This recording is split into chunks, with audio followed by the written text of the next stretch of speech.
So today I have a good episode lined up for you guys. It is about wisdom. I'm going to talk about the virtue of wisdom. Wisdom, knowledge, lady wisdom as the Proverbs in the Bible describes it. And I'm going to talk to you about, what it means to be wise, how to be a wise person, and, how it helps you in your life each and every day, and how God encourages us to be wise every day. So basically, there's two different types of wisdom, right? There's like conventional earthly wisdom, practical wisdom, and real, true, godly, principled wisdom. It's a big difference. It's a big difference. I think there's a couple of different ways I can explain this. You have earthly wisdom, things, life lessons that other people create, and they create concepts, and they're good ideas, maybe originated from biblical ideas or just made up on their own. That's earthly wisdom. Things you read in books, most of it's earthly wisdom, decently useful, but not really everything, right? It's not really the full picture. It'll get you so far, but it won't get you, to becoming like this formidable, much more improved, much more godly, faithful person that actually achieves fulfillment in their life. It's actually godly wisdom that you get. That godly wisdom is very simply put, like the principles and teachings of the Bible, written by God, and written by people, but inspired by God, telling them what to write, basically. And you basically follow the teachings of the Bible, and the Bible is God's word. It is the word of God, and that is where godly wisdom comes from. When in the St. Paul letters, he talks about the difference between the two, earthly wisdom and godly wisdom, and he says earthly wisdom profits nothing. Godly wisdom is where the true treasure is. And if you want to be a wise person, well, the first step is to follow the teachings of the Bible, and that is very simple, very easy. I mean, it's easier said than done because, of course, it's easy to read something. It's much harder to actually put into practice. We know this through all of our experiences, I'm sure, and through the time I have made this podcast. I'm sure we have all realized that is exactly the case. But the point is with wisdom is that, if you're trying to focus so much on like earthly wisdom, if you focus too much on like these online gurus that talk to you about oh, do this, oh, this is the morning routine you should have, or this is how you should live your 20s, or whatever it is, right? Whatever the topic of the day, of the week is for these big online influencers, you're only going to get so far. But if you look at the wisdom of the Bible, and it's very easy, like the Proverbs is like they literally put maybe 90% of it into one book to make it super easy for you, is the Proverbs, right? And of course there's wisdoms in the other books, obviously, right? In Ecclesiastes, in the Paul letters, even in the Gospels, of course, the teachings of Jesus, of course, have hidden wisdom meanings. He teaches in parables, but they all have important meaning to them. But they make it easy for you. You just have to read the Proverbs. The Proverbs has so many little tidbits, so many things. The way you deal with relationships, the way you deal with money, the way you deal with your body, the way you deal with friendships, and the way you should worship God, and the way and the way you can become smart. Like it talks about pretty much everything you're gonna need to know when it comes to wisdom, how to be a wise person. And of course, wisdom comes with experience. That's obvious. That's real, right? A lot of wise people, you get the old sage, the typical, Master Oogway, super, this wise old man, right? This is like, it's a thing because it's real. The older you get, the more experienced you are. It's not every old person, but the older you get, the more experienced you are with life, and you've gone through life's harshest lessons, and you've made it to the point where you are, now a little bit older, and you're now at the point where you're retired and you can rest for a little bit, and you're what you want at that age is to teach others what you've learned, right? Of course.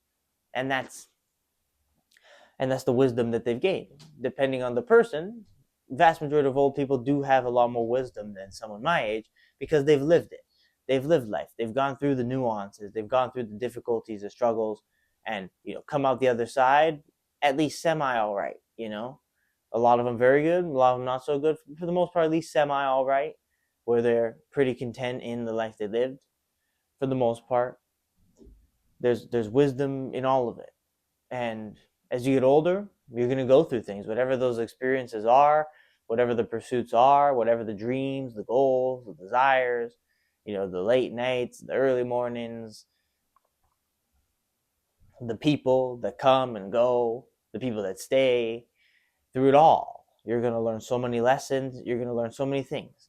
So, just know that, your wisdom grows, your knowledge grows as you get older, right? Wisdom and knowledge are kind of similar, but not really, because knowledge can also be meaning like intellect, like, book smarts type of thing, whereas wisdom is more like internal, like it's more like you can't really learn it, you can't really read about it. You can read in the Bible, but you really truly have to experience it to become wise, to become a wise person. You have to really actually experience it.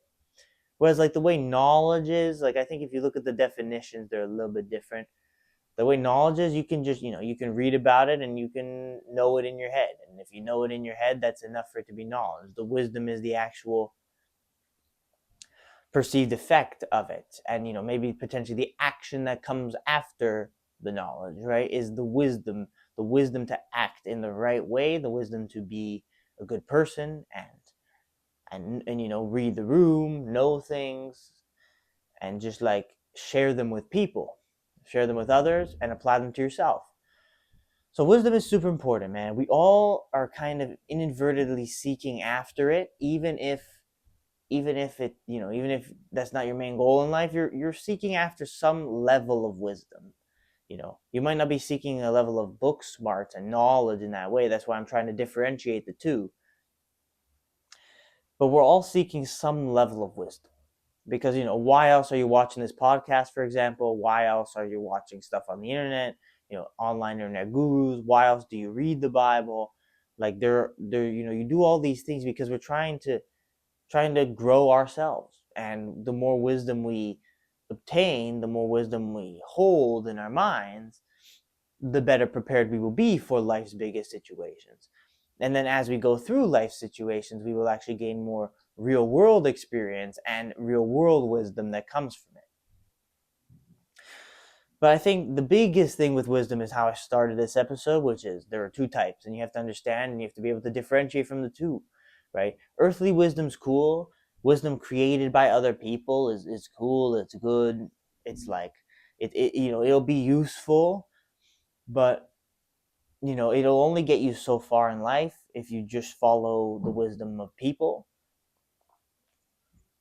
because people go through different things, right? People go through different things to get where they are. And a lot of people that give out wisdom, especially these internet guys, they're already at the top, right? They've already made it to where they've wanted to be in their life. So it's easy for them to just say, oh, do this, do that, do this, do that, whatever it is, right? It's easy for them, right? But you're the one actually still suffering. You're the one actually still going through it, right? So you're going to have to, have something a little bit more reliable than people, right? And of course, the thing that is the most reliable is the wisdom of the Bible and the wisdom of God, the wisdom of Christ. That's the only thing that's more reliable. I mean, it's there. You can just read it, pick it up, buy one on Amazon if you don't have a Bible yet. There's a lot of good stuff in there. And that's why, although the whole purpose of reading the Bible is, first and foremost to connect with God and build your faith and truly learn about who God is and how much he loves you. That's the point of reading the Bible. But a lot of people read the Bible just because there's so much wisdom in there. There's so much knowledge, so many life lessons that actually work even to this day. Even if porn didn't exist back then, the watching of it, the lessons in the Bible about lust still can apply to it. Even if like weed or hard drugs like meth or something like that, people are seriously addicted to it, opioids, fentanyl, all that stuff. Even if those didn't really exist back then, the verses about alcohol abuse that are in the Bible and the teachings about how you should deal with alcohol are super important, right? And they apply to it.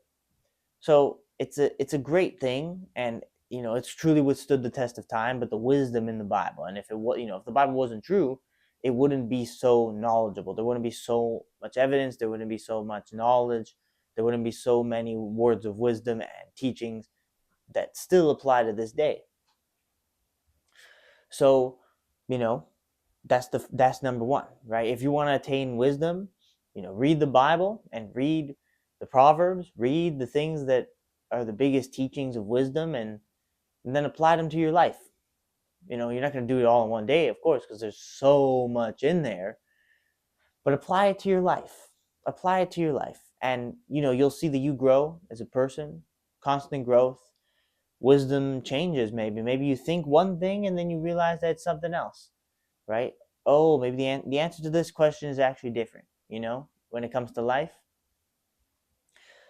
And it's also a wisdom to be humble as well. It's a wisdom, it's a level of wisdom to understand when it is necessary to be humble, when it's necessary to be a little bit more confident, a little bit more cocky, a little bit more bravado. It's a wisdom to understand, like, there's certain situations where you need to be one way, there's certain situations where you need to be another way in order to benefit the greater good, in order to benefit yourself, and in order to please God and glorify God and all that you do, right? That is what we're here to do on this planet. So that is a little breakdown of wisdom. That is what it is.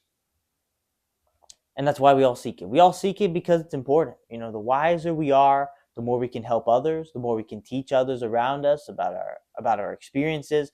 And, as humans, that's all we want to do, right? Think about it. Most conversations, we're telling stories, right? All it is just telling stories about, things that happen to us or things that happen to other people, right? Even if you're talking about sports or movies or whatever, it's a story nonetheless. All we do as humans is tell stories. So the more life you experience, the wiser you become, the more stories you have to tell.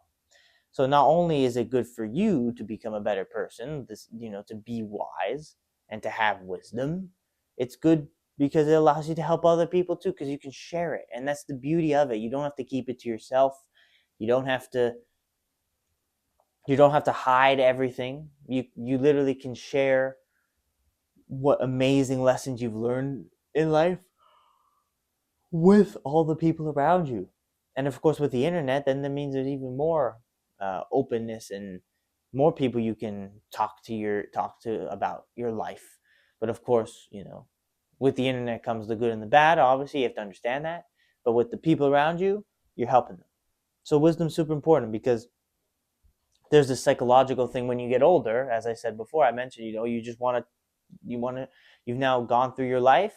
You're now, most old people are wiser, and they just know the way the world works better because they've lived it. And all they want to do is just teach it to the next generation, so that perhaps they don't make the same mistakes, perhaps that they can learn to be more humble, stop being arrogant. That's really all older people want to do. That's their entire mission, is to then make an important impact for the next generation. Unfortunately, a lot of old people don't do that, but it's okay. It's okay, because you're not them, right? The person watching this video is not them. So go out there, seek to be wise, seek knowledge, not book smarts knowledge, but godly knowledge, godly wisdom. Earthly wisdom's okay, always find things to improve, but always weigh it out, right? Be like, okay, does this make sense in the eyes of God? Whenever looking at some sort of online guru's wisdom and teaching, does this make sense in the eyes of God? Then if it's a yes, then you can use it, apply it, and it will also help you in your life. But godly wisdom is the most important. It is the most true. It's the most real. It is not, shakeable, breakable. It's the same for thousands of years for a reason, because it's still super applicable to life. So go out there, seek to get wise, seek to do new things, new experiences, to grow yourself in knowledge and in wisdom, and you'll be a better person each and every day. You'll be a more faithful person each and every day, and you'll be able to help the people around you by teaching them, the fruits of your labor, and teaching them the true lessons that have come about from all of your experiences.